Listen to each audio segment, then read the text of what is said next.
In this podcast, we look at healthy and active lifestyles and how they can benefit you. We look at the three categories, the benefits and the reasons for taking part in physical activity. So, a healthy and active lifestyle. Well, that's defined as a lifestyle that contributes positively to physical, mental and social well-being and includes regular exercise and physical activity. So within that definition, it's broken up into three parts, and these are the benefits. So the benefits for taking part in physical activity fall into three main categories. We have physical, mental and social benefits. So always remember that when you're doing an exam. So it's physical, mental and social benefits. Now examples of those might be a physical one of improving your health and fitness. A mental one, which means about the mind or the brain, are examples of reducing stress or relieving any related problems. And the third thing of social means that you're going to start to work with others, so you might build some team working skills or develop friendships. So there are 7 core benefits that you need to know for your GCSE exam.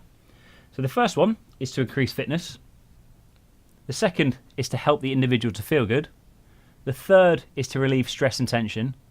The fourth is to increase self-esteem and confidence. Number 5 is to improve your health. 6 for enjoyment. And 7 for a mental challenge.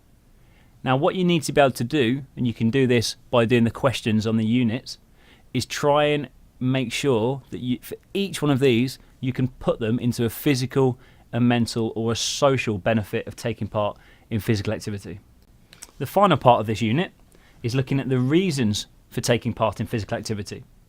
So by these reasons, we mean things that we know that we're going to get by taking part. So previously a benefit was enjoyment. Now we don't know that we're going to enjoy a sport until we actually do it. Well, with the reasons that we've got, we know exactly what we're going to get before we take part. So an example is cooperation. Now if I play a team sport, I know I'm going to be working in a team, so therefore I'm going to have to cooperate with other players. So that is a reason for taking part in a team sport. Another reason for taking part in sport is competition.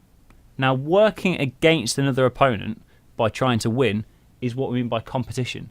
Now we know we're going to get that by playing sports.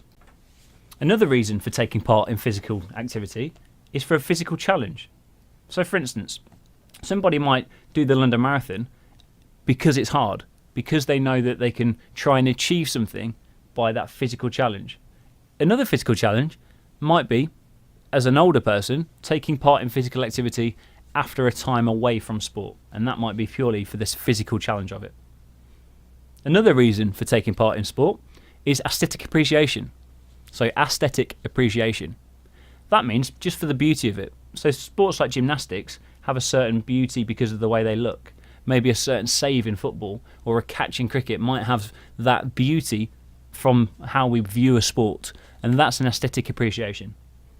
And the fifth one is that we can develop friendships or social mixing, and by that we might meet new people or be able to interact with existing people because we're playing a sport.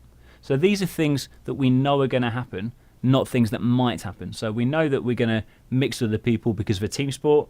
We might enjoy something because of the way it looks.